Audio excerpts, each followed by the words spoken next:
Sí, bé, és que ja saps que per a Castelló volem, o com a mínim per a aquest govern, volem que Castelló sigui una ciutat educadora. I una ciutat educadora vol dir que l'educació no s'acaba amb l'educació reglada, que s'educa dels 0 als 99 anys o 105, si és el cas, vale? I que l'educació és una qüestió de tot. De fet, nosaltres vam fer una campanya d'educació del tema de l'orgànica, que ja li vam triar el nom de l'orgànica.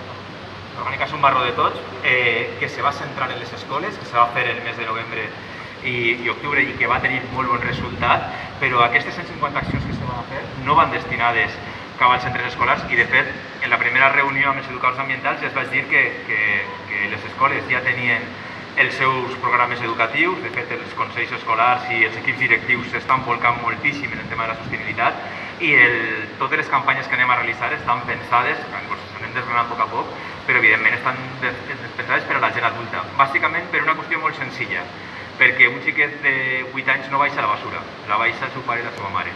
I per tant, som els adults els que ens hem de responsabilitzar. Això no és una qüestió de, si me permetiu, no podem seguir responsabilitzant de tots els problemes que hem fet i hem creat als nostres fills i filles.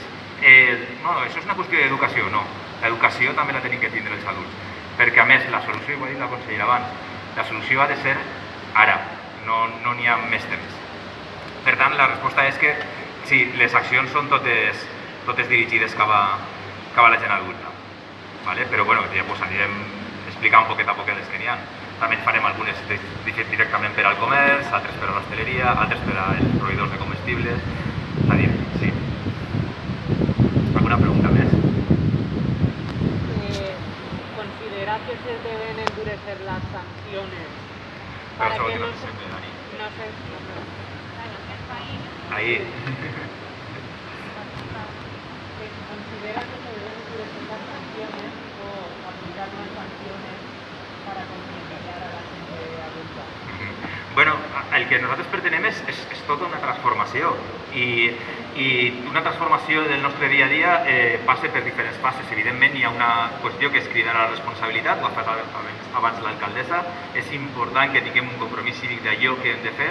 N'hi ha una altra part que és important, que és la formació i la conscienciació, i ahir entre les campanyes d'educació ambiental i els nostres educadors ambientals, i evidentment en tots aquests canvis n'hi ha un moment en què, endurir no, ja les tenim, que cal que aquells que són infractors, aquells que no estan compromesos amb el bé comú, pues, se sancionen. Nosaltres un dels objectius que tenim durant aquesta legislatura també és actualitzar l'ordenança de residus de la ciutat de Castelló, bàsicament perquè, si no m'equivoque, la que tenim actualment és de l'any 78 i ja ha passat prou de temps. I en això ens hem d'involucrar, però bueno, això és com el cinturó de seguretat. És a dir, va un moment que els cotxes se fabricaven i no tenien cinturó de seguretat. Hi havia un altre moment que era obligatori per al conductor. I a base de conscienciació, a base de cridar la responsabilitat i a base de sancions, ara si tu fiques a un menor en un cotxe sense una cadira reglamentària, pues, te van a cridar l'atenció. Passarà el mateix amb els de residus. No ens podem permetre soterrar 50.000 tones de residus a la ciutat de Castelló cada any. Per tant, ara anem a ficar els mitjans, és a dir, com els cotxes tenen els cinturons, estan els contenedors, estan els vehicles, anem a fer la recollida. Anem a fer l'educació. I en algun moment, aquells que no s'involucren i que estiguen contaminant el nostre planeta, evidentment, han de rebre una sanció. Però això és una cosa que tenim clara tot l'equip de govern, que l'equip de govern ja fa temps que estem pensant en que caldrà involucrar a la gent en el manteniment i la neteja de la ciutat i, evidentment, això no podrem fer sense la inestimable col·laboració de la nostra policia municipal. Simplement unes dades per a que veges que la gent, vull dir, s'implica d'una manera decidida i que any rere any s'estan donant uns percentatges de reciclatge molt potents. En el que portem d'any, inclòs la pandèmia, en alguns consorcis fins a un 20%, però la mitja és d'un 17% de l'augment dels envasos dipositats en el contenidor groc.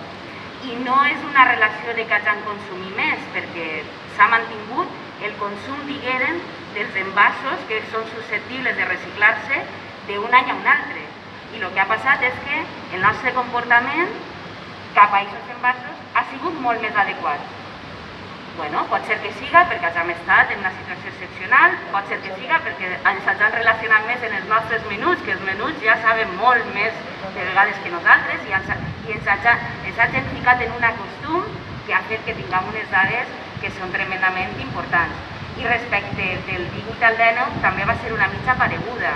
Vull dir, si continuem en aquestes dades d'augment de reciclatge, de dipositar els envasos allà on correspon, els residus allà on correspon, no estaríem plantejant en cap cas un element sancionador, tot el contrari, un element incentivador. I ara és una realitat del contenidor marró i ara és quan nosaltres hem de posar-nos a fer el que toca fer. No? I el que comentaves dels col·les, en les col·les els educadors ambientals no està pensat per a xiquets i xiquetes digueren de col·le, perquè a més en la Conselleria d'Educació anem a treballar que s'introdueixin elements en el currículum escolar que ajuden a millorar l'educació ambiental. Estan més ben pensats per a la nostra quotidianitat i la nostra quotidianitat va molt més enllà que el comportament dels nostres xiquets en els centres educatius, que allí ja reben moltíssima formació. No?